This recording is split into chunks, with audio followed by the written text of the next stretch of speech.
power source for your wheel is located on the right hand side of your wheel, on the back side. Get that orange light glowing. Right now it's set up for a right-handed thrower.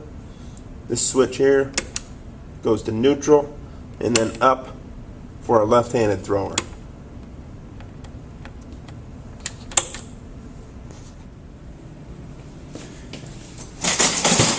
Okay, things you're going to need to throw on your wheel today. You need your bat.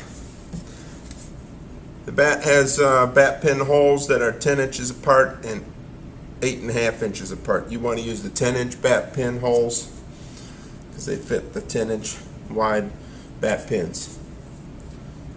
Put your fingers over the bat pin holes and slide your bat right on top of the bat pins. Start by getting your bat damp. You don't need it really wet, just damp so it's sticky. Get your wedged clay and slam it down right in the middle of this wheel head. If the wedged clay is wet, you're going to splash everyone, and if this is damp or too wet here, you're going to also splash everybody. So just use a little bit of water on that. Set your wheel speed with the pedal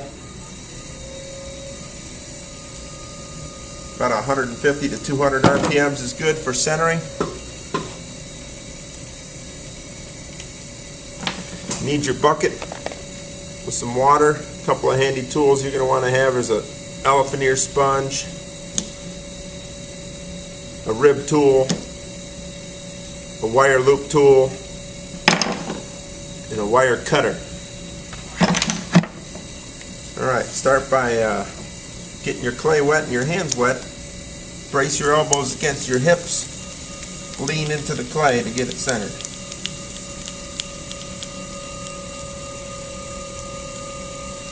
When your clay dries out a little bit, get a little more water on it. Keep it lubricated.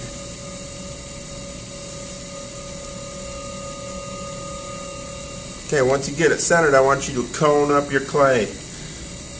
Get those particles, the grog and the sand in the clay body to all line up in a nice pattern for you so you can have success with your throwing. So cone it up into a cone shape and smash it back down several times.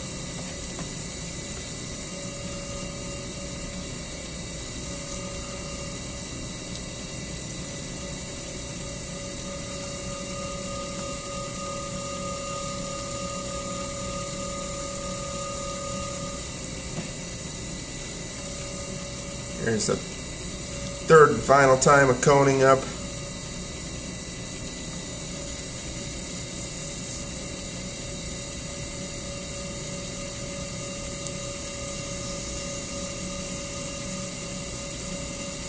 To smash down, I'm using a method similar to your centering method, just using one hand on the side like I was centering and the other hand pushes down on the top.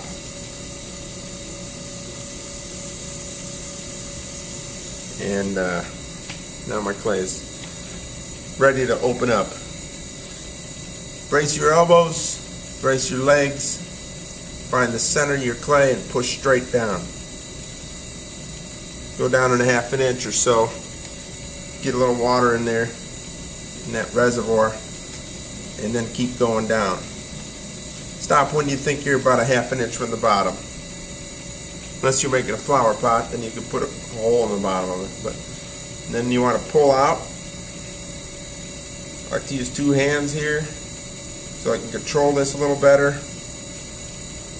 You can minimize the wobble. I'm pulling towards me with my index finger on my right hand. My left hand is behind it, giving a little extra push. Now I can fit my whole hand on the inside of this piece of thrown pottery. Slow down your wheel speed now at this point. Maybe about 100 RPMs.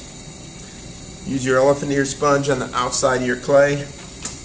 At like 3 o'clock, you're going to push in with your right hand and raise up.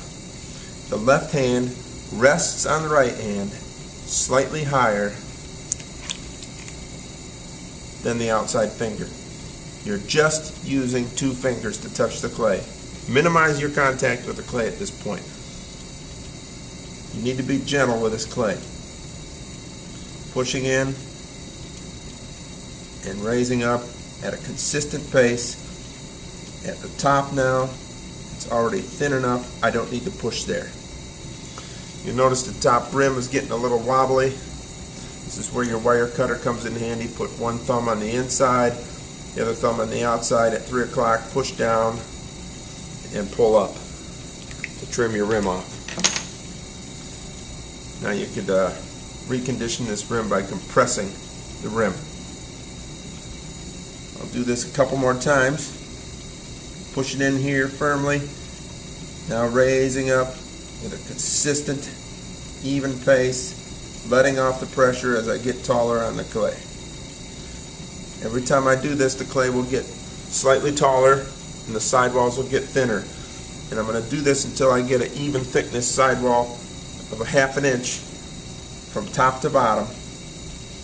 This might be my last time right here, pulling up, pushing in, and pulling up.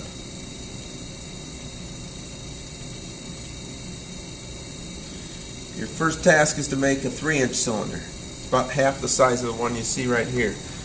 Then you're going to make a 6-inch cylinder, which is about what you see here.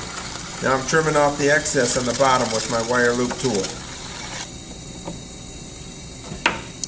Some students like to see a smooth pot on the outside. That's where your rib tool could come in handy. Take a rib tool, push into it to smooth out your clay. Support the inside when you push in with the rib tool.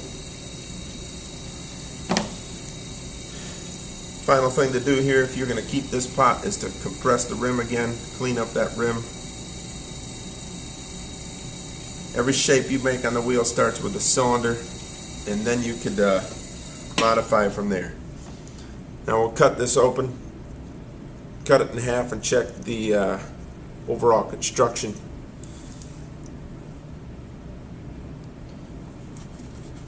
Your first several things you make on the wheel, we're going to destroy them just to see how it's put together.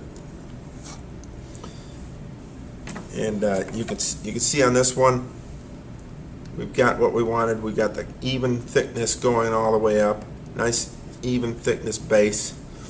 This will dry nice and easy. It'll sound nice once it gets fired. It'll be a strong pot. Clean up. Leave the bat on the wheel for cleanup.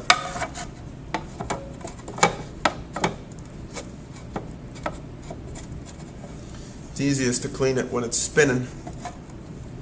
So use that advantage to your for cleaning up. Oops, I'm using the wrong holes. There we go.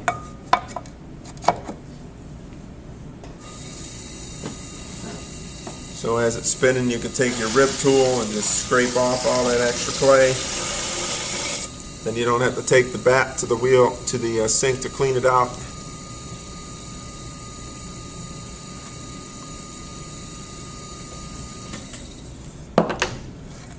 This is clean.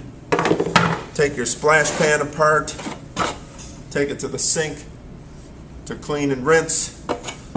Make sure it goes back together just like this, pulling this thin lip all the way towards you. The wide lip piece fits right over the top, and then slide it forward.